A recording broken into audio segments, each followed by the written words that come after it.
Kupu-kupu malam kota Jakarta.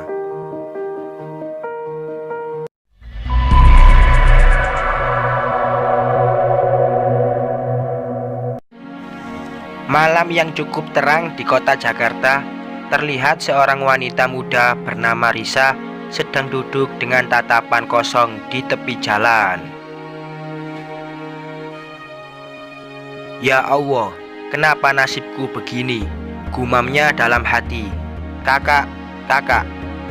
Suara adiknya mengagetkan dia. Aduh, ada apa dek? Kakak hampir jantungan. Tanya Risa kepada adiknya. Ayo kak kerja, kita ngamen lagi. Aku lapar kak. Kita ngamen biar dapat duit. Rewel adiknya. Risa tak tega melihat adiknya harus kelaparan, kehausan seperti itu. Risa pun kembali berdiri sembari mengambil gitar tuanya. Dengan berbekal suara yang cukup bagus, Risa mulai menelusuri jalanan di ibu kota, dari lampu merah halte sampai ke stasiun. Demi mencari recehan untuk bertahan hidup, baginya hidup apa adanya, yang penting halal. Ia selalu bahagia daripada mewah, tapi gak halal. Entah kenapa malam itu tak seperser pun receh yang dia dapat. Tetapi melihat adiknya kelaparan membuat Risa tak menyerah. Kakak Dean, lapar kak. Lagi-lagi adiknya mengeluh. Sabar dek, kakak juga lagi berusaha. Beberapa kali Risa mencoba menenangkan Dean adiknya. Tak lelah berjalan di kisah malam kota Jakarta. Risa bersama Dean hanya bisa terus berusaha dan berdoa, ya Allah, turunkanlah hujan uang. Teriak Risa hampir menyerah. Namun karena dia tahu bahwa Allah Maha Penyayang, Maha Pemberi, maka dia terus berusaha. Akhirnya beberapa recehan mereka dapatkan, meski hanya cukup membeli sebungkus nasi. Risa, kakak yang penyayang, dia tahan rasa laparnya, yang penting adiknya kenyang. Risa menyebut dirinya kupu-kupu malam. Kupu-kupu yang menghiasi malam dengan keindahannya. Kupu-kupu yang terbang mencari keberkahan Sang Pencipta alam semesta.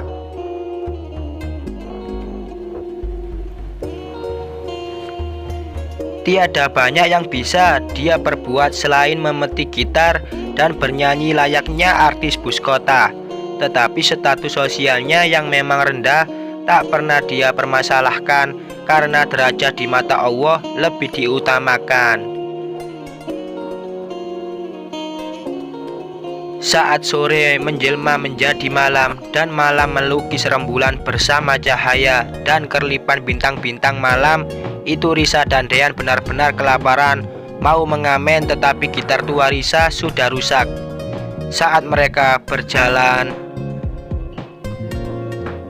mereka menghirup aroma ikan bakar yang sepertinya enak sekali, membuat mereka semakin lapar. Kak, lapar sekali.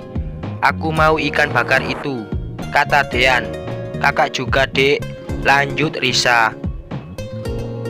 Kemudian Risa berlari ke tempat aroma ikan bakar itu. Ternyata sekeluarga yang hidupnya cukup mewah sedang bakar-bakar ikan di depan rumahnya.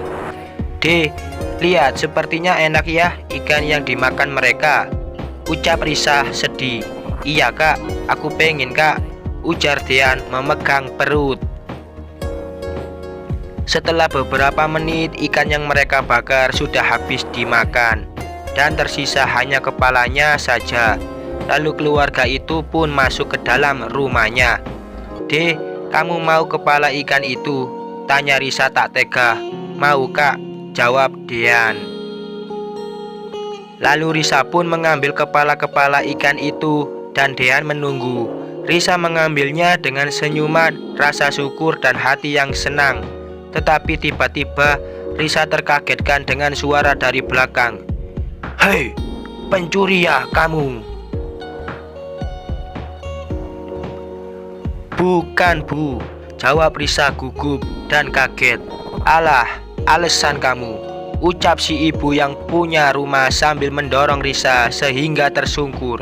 Risa pun lalu pergi. "Ayo deh kita pergi," ucapnya sambil menggandeng tangan Dean. "Kakak, maafin Dean. Gara-gara Dean, kakak jadi disalahin," ucap Dean merasa bersalah. Namun dengan penuh kasih sayang, Risa hanya mengusap kepalanya Dean sambil tersenyum. Memang Risa adalah sosok kakak yang penyayang dan penyabar. Ketika kesulitan datang selalu dihadapi dengan ketabahan. Jadi kesulitan seolah menjadi tiket untuk sebuah senyuman. Malam itu pun mereka kelaparan, tetapi senyuman menguatkan rasa lapar dan keperihan. Kesulitan seolah tersingkir oleh ketegaran dan kekukuhan, juga keimanan kepada Allah. Tuhan Maha memberi rezeki dan segala kebutuhan. Risa percaya Allah melihat dan mendengar segalanya. Risa yakin suatu saat semua itu akan menjadi kebahagiaan. Malam itu pun tiada makanan, tetapi tak ada makanan takkan membuat Risa mengikuti jalan setan, yakni mencari uang dengan jalan yang tidak halal. Kini saatnya malam berubah menjadi pagi. Ayam pun telah berkokok. Begitupun perut mereka sudah keroncongan dari semalam tak dapat makanan. Kehangatan mentari di pagi itu membuat Risa bersemangat kembali mengejar recehan-recehan yang harus dia dapatkan. Tetapi mana mungkin bila tanpa gitar tuanya.